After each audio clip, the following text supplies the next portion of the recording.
Hello everyone, आप सभी का हमारे यूट्यूब चैनल जेके कॉमर्स क्लासेस में स्वागत है।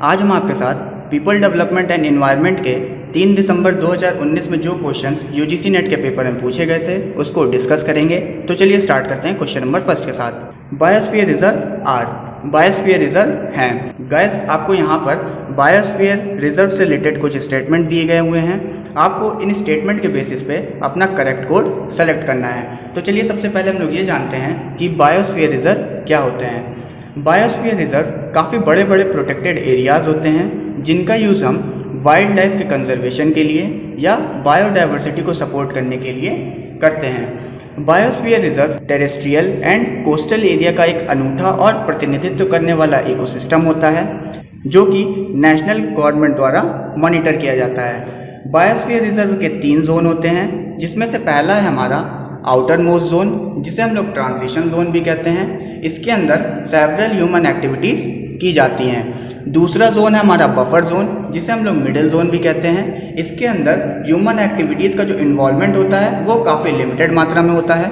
तीसरा और लास्ट जोन है हमारा कोर जोन, इसे हम लोग इनर मोस्ट जोन भी कहते हैं। इसके अंदर किसी भी तरह की कोई भी ह्यूमन एक्टिविटीज़ नहीं की जाती हैं। तो आई होप गाइस कि आप सभी ने जो इसका करेक्ट आंसर है वो सेलेक्ट कर लिया होगा। इसका जो करेक्ट आंसर होगा वो option number A, that means statement first और स्टेटमेंट सेकंड हमारी करेक्ट होगी। तो आइए हम लोग बायोस्फीयर रिजर्व के बारे में थोड़ा और जान लेते हैं।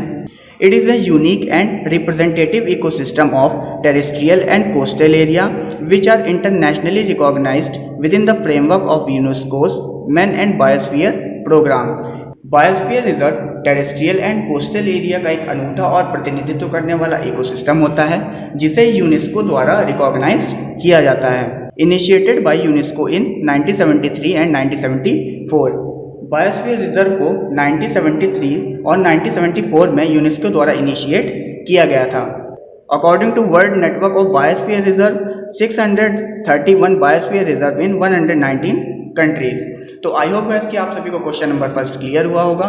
तो आइए अपने नेक्स्ट क्वेश्चन की तरफ चलते हैं। क्वेश्चन नंबर 2, अ ग्रीन बिल्डिंग। गाइस आपको यहाँ पे ग्रीन बिल्डिंग से रिलेटेड कुछ स्टेटमेंट दिए गए हुए हैं। आपको इन स्टेटमेंट को कंसीडर करके अपना करेक्ट कोड सेलेक्ट करना है। तो आइए सबसे पहले हम लोग ये जानते हैं ग्रीन बिल्डिंग की ज़रूरत क्या पड़ी, और उसके बाद हम लोग ये डिस्कस करेंगे कि ग्रीन बिल्डिंग का मतलब क्या होता है। गाइस जैसा कि हम लोग जानते हैं कि एक नॉर्मल इंसान अपना मैक्सिमम समय घर के अंदर या इमारत के अंदर गुजारता है, और हम लोग ये भी जानते हैं कि अंदरूनी हवा बाहर की हवा की तुलना में 5% ज़्यादा नुकसानदायक होती है। तो इसलिए ये ज़रूरी है कि जो हमारे घर हों उसमें हमारी ग्रीन बिल्डिंग हो। तो आइए हम लोग ये जानते हैं कि ग्रीन बिल्डिंग का मतलब क्या होता है। ग्रीन बिल्डिंग उस इमारत को कहते हैं जिसके निर्माण से लेकर रख रखाव में पर्यावरण का महत्वपूर्ण रोल रहता है। इन इमारतों में प्राकृतिक संपदा का उपयोग किया जाता है। ग्रीन बिल्डिंग के अंदर पानी, बिजली की खपत एक आम इमारत की तुलना में कम से कम खपत होती है। दूसरी तरफ पानी की खपत को कम करने के लिए फ्लाई ऐश से बनी ईंटें और टाइल्स का उपयोग किया जाता है। इस बिल्डिंग को इस तरह बनाया जाता है ताकि लगातार हवा अंदर आती जाती रहे, इससे बिजली पंखे की खपत भी कम होती है। इसका मतलब ये है कि ग्रीन बिल्डिंग के अंदर हमारा पानी और बिजली की खपत कम होती है। तो आई होप गाइस कि आप सभी ने जो इसका करेक्ट आंसर है वो सेलेक्ट कर लिया होगा।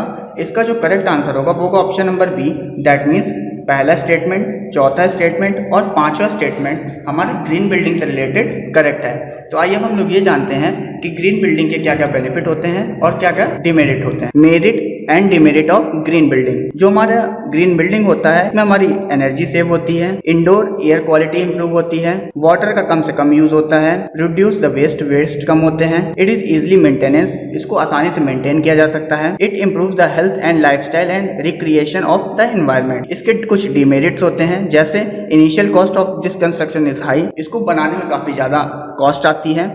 दूसरा है availability of material is rare, इसमें जो मटेरियल यूज किए जाते हैं वो काफ़ी रेयर मात्रा में अवेलेबल होते हैं। It need more time to construct the building, इसमें काफ़ी ज़्यादा समय लगता है।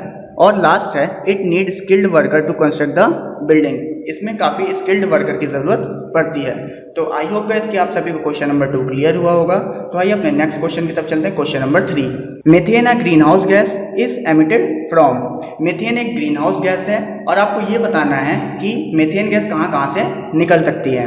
पहले में हमारा दिया है लैंडफिल्स, दूसरे में हमारा दिया है कंस्ट्रक्शन डिब्रिस, तीसरे में हमारा दिया वेटलैंड्स और चौथे में हमारा दिया है ई वेस्ट। आपको इनके बेसिस पे अपना करेक्ट कोड सेलेक्ट करना है।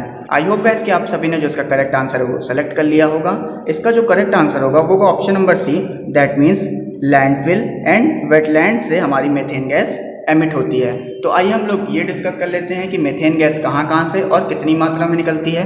गैस मीथेन गैस हमारा नेचुरल अकरेंस से भी निकल सकती है और एंथ्रोपोजेनिक इन्फ्लुएंसेस से भी क्रिएट हो सकती है। नेचुरल अकरेंसेस से कहाँ से निकल सकती है मीथेन गैस हमारी, वो हमारी वेटलैंड से निकल सकती है, ओशन वाटर से निकल सकती है, फ्रेश वाटर से निकल सकती है और मीथेन हाइड्रेट से भी निकल सकती है। कुछ एंथ्रोपोजेनिक इन्फ्लुएंसेस होते हैं जिनकी वजह से भी मीथेन गैस हमारी क्रिएट होती है, जो कि हमारी rice paddies, biomass burning, landfills, coal mining and gas production. तो ये सभी वो सोर्सेज हैं जहां से हमारी मीथेन गैस एमिट होती है। तो आई होप आपको क्वेश्चन नंबर 3 क्लियर हुआ होगा।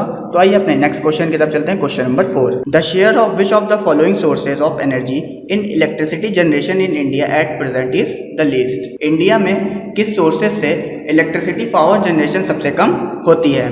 Option number first thermal, option number 2 hydro, option number 3 solar and wind या फिर option number 4 nuclear. I hope guys कि आप सभी ने जो इसका करेक्ट आंसर है वो सेलेक्ट कर लिया होगा।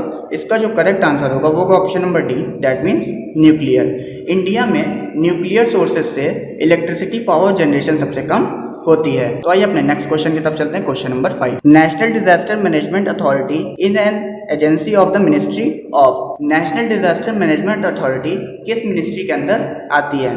ऑप्शन नंबर फर्स्ट जल शक्ति, option number 2 home affairs, option number 3 earth science या फिर option number 4 housing and urban affairs. I hope guys कि आप सभी ने जो इसका करेक्ट आंसर है वो सेलेक्ट कर लिया होगा। इसका जो करेक्ट आंसर होगा वो option number B, that means home affairs. National disaster management authority हमारी होम अफेयर्स के अंदर आती है। तो आइए हम लोग नेशनल डिजास्टर मैनेजमेंट अथॉरिटी के बारे में जान लेते हैं। नेशनल डिजास्टर मैनेजमेंट अथॉरिटी का शॉर्ट फॉर्म में हम लोग NDMA भी बोलते हैं। ये डिजास्टर मैनेजमेंट की एपेक्स बॉडी है जिसे 2005 में एस्टेब्लिश किया गया था। इसका जो जुरिस्डिक्शन है वो है गवर्नमेंट ऑफ इंडिया। इसका जो हेडक्वार्टर है वो न्यू दिल्ली में है और इसका जो एनुअल बजट है वो 3.5 बिलियन है। एजेंसी एग्जीक्यूटिव की अगर हम बात करें तो इसके जो एजेंसी एग्जीक्यूटिव है वो नरेंद्र मोदी हैं जो हमारे प्राइम मिनिस्टर हैं और इसका जो पेरेंट डिपार्टमेंट है वो है ministry of home affairs. I hope guys कि आप सभी को हमारी वीडियो अच्छी लगी होगी। अगर आपको हमारी वीडियो में किसी तरह की कोई कमी लगी हो तो आप कमेंट बॉक्स में अपना सजेशन दे सकते हैं, हम आपके सजेशन का वेट करेंगे। और गाइस अगर आपको हमारी वीडियो इन्फॉर्मेटिव लगी हो तो हमारी वीडियो को लाइक करिए, शेयर करिए, कमेंट करिए और साथ ही साथ हमारे चैनल जेके कॉमर्स क्लासेस को सब्सक्राइब भी करिए ताकि हमारे द्वारा बनाई गई वीडियो की नोटिफिकेशन आपके पास सबसे पहले पहुंचे। तो thank you so much guys.